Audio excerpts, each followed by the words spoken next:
দলকে নিষিদ্ধ করবার আমরা কারা? জনগণ সিদ্ধান্ত নেবে। এটা তো আপনার আরেকটা চক্রান্ত শুরু হয়েছে, দেশে একটা অনিশ্চয়তা, ইনস্টেবিলিটি। দর্শক দেখতে পাচ্ছেন মির্জা ফখরুলের উপর সবাই আক্রমণ করেছে এসে বিএনপি থেকে পদত্যাগ করার কারণ।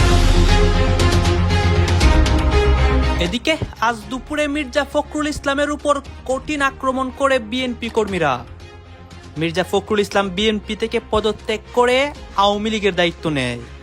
এই নিয়ে আওয়ামী লীগ কর্মীরা খুশি হয়, অন্যদিকে দেশে ধ্বংসলীলা। আওয়ামী লীগ ছাড়া যে বিএনপি পঙ্গু তা আবারও প্রমাণিত হয়েছে।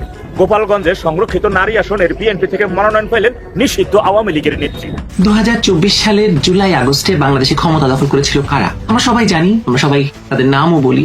ডক্টর ইউনূস ছিলেন তাদের মুখ্য সমন্বয়ক। কিন্তু বাংলাদেশে কখনোই ক্ষমতার পরিবর্তন সেনাবাহিনী ছাড়া ঘটেনি, এই দাবি করেছেন সাংবাদিক বিশ্লেষক এনায়েত কবির। শুধু আওয়ামী লীগ বাক স্বাধীনতা হরণ করেছিল? ও মাই গড! ইন্টারফেল প্রধানমন্ত্রী জনাব তারেক রহমান এত একটা মিথ্যাবাদীর জাহাজ গতকাল বগুড়াতে গিয়েছিল। বুঝছেন না এখন সারাদিন আপনারা পার্লামেন্টে কি দেখতেছেন? নাপিত যখন ডাক্তার হয় ওর খালি ধারা মুখস্থ করা লাগে, এই খালি দেখবেন আর্টিকেল কয়, খালি অনুচ্ছেদ কয়। সব জল্পনা কল্পনার অবসান ঘটিয়ে অবশেষে তারেক রহমান দেশ ছেড়ে পালিয়েছেন। রীতিমতো তাকে পালাতে হয়েছে। কোথায় গেছেন সেই গন্তব্য এখনো জানা যায়নি, তবে তিনি পদত্যাগ করেছেন, তিনি দেশ ছেড়েছেন। দর্শক, এটি একেবারেই নিশ্চিত। মাশাআল্লাহ মাশাআল্লাহ মাশাআল্লাহ, এমন নিউজগুলা দেখলে আমাদের কলিজায় শান্তি পাই, কলিজায় আত্মতৃপ্তি পাই। প্রিয় দর্শক, আমরা এই মাত্র সংবাদ পেলাম যে বাংলাদেশ বিমানে করে 17 জন সরকারের ঊর্ধ্বতন ব্যক্তি, সংসদ সদস্য, প্রধানমন্ত্রী তারেক রহমান বাংলাদেশ বিমানে করে অন্য কোনো দেশে পালিয়ে যাচ্ছেন। কিন্তু তাদের ভিতরে যে ভয় ঢুকেছে, সেই ভয়ে তাদেরকে ঘুমের ঘরে ভূতে গলা চিপে হত্যা করবে। জামাতকে ফাঁসাতে গিয়ে বিএনপি নিজেরাই ফেসে গেল। হ্যাঁ, এটা প্রকৃতির একটা নির্মম বাস্তবতা, প্রকৃতির একটা শিক্ষা, ন্যাচারাল জাস্টিস। বিএনপি সরকার একটা নিকৃষ্ট সরকার, একটা মুনাফিক সরকার, একটা ধান্দাবাজ সরকার, অসৎ সরকার। চলে আসো, স্বাগতম। হ্যাঁ ভাই ব্রাদার, একদম সঠিক সিদ্ধান্ত নিছে। আজ তারেক রহমানের নাটকীয় সিদ্ধান্তে সারা দেশে তুলপাড় পরিস্থিতি হয়েছে। অস্থিতিশীল পরিবেশ হওয়াতে বিএনপি দলের খারাপ অবস্থা হয়, অন্যদিকে অসংখ্য এমপি পদত্যাগ করে। জাতীয় গণতান্ত্রিক পার্টির মুখপাত্র রাশেদ প্রধানের সাম্প্রতিক এক বক্তব্যকে কেন্দ্র করে রাজনৈতিক অঙ্গন উত্তপ্ত হয়ে উঠেছে। আর এই ঘটনায় এবার রাশেদ প্রধানের। সুপ্রিয় দর্শক, তাহলে কি বিএনপি সরকারের পতন হতে যাচ্ছে?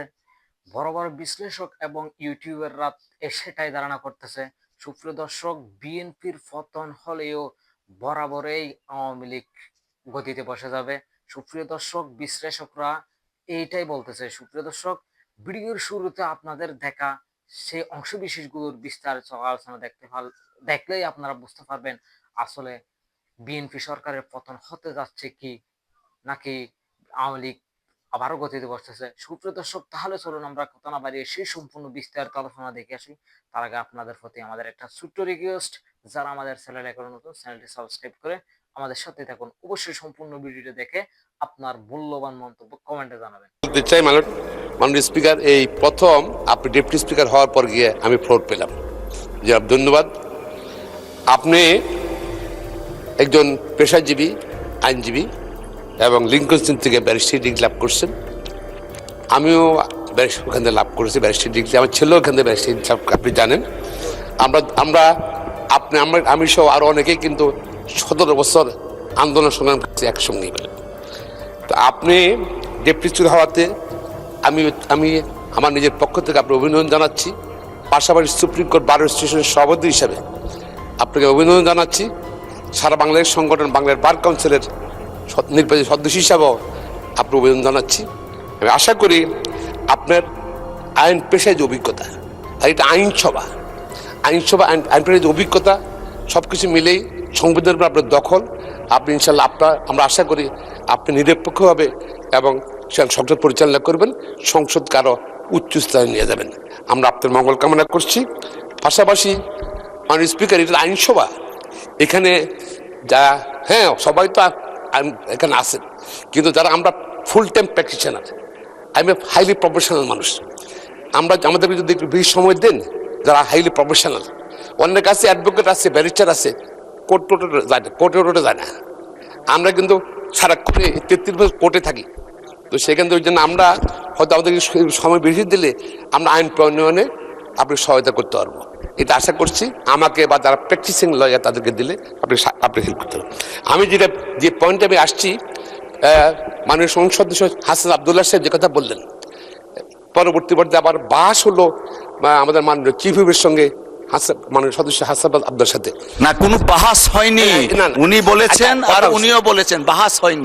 ধন্যবাদ। কথা হয়েছে প্রায় 20 মিনিট উনার কথা বললেন। আমাদের আজকে যে তারকা প্রশ্ন 3 নম্বরটা ছিল, সেটা কিন্তু এই ব্যাপারে ছিল। সেটা যদি আছে তার কাছে প্রশ্ন আজকে উত্থাপিত হতো, যদি মাননীয় মন্ত্রী উত্তর দিতেন বা আমি যেটা প্রশ্ন করতে পারতাম, তাহলে আরো আমার মনে হয় যে এই সমস্যাগুলো যে ফেস করছি আমরা। পবিত্র সংসদ ভবন, পবিত্র জায়গা, কিন্তু ওটার মধ্যে চোর আছে। হ্যাঁ, শোনা যাচ্ছে সরকারি কিছু জিনিসপত্র কিনতে গিয়া টাকা সরায় ফেলাইছে। ক্যামেরা কিনতে দিছে টাকা, আবার ওই যে ব্যাগ কিনতে দিছে, লেন্স কিনতে দিছে। এখানে 18 লাখ টাকার জিনিস কিনছে স্টেডিয়াম থেকে যায়, কিন্তু বিল দিছে 50, 60, 70 লাখ। ওইখান থেকে সরায় ফেলাইছে 50 লাখ। কি করবেন ভাই, সব দিকেই চোর। চোর না শুনে ধর্মের কাহিনী, কিছুই করার নাই।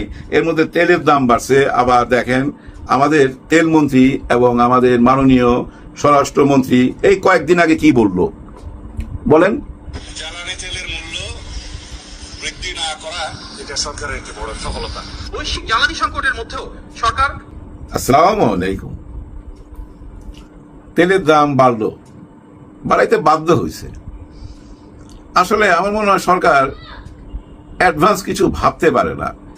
কয়দিন আগে, 2-4 দিন আগেই তো দেখলাম সালাউদ্দিন সাহেব অনেকেই বলতেছিল যে আমাদের একমাত্র সফলতা আমরা তেলের দাম বাড়াই নাই, পৃথিবীর সব জায়গায় বাড়ছে।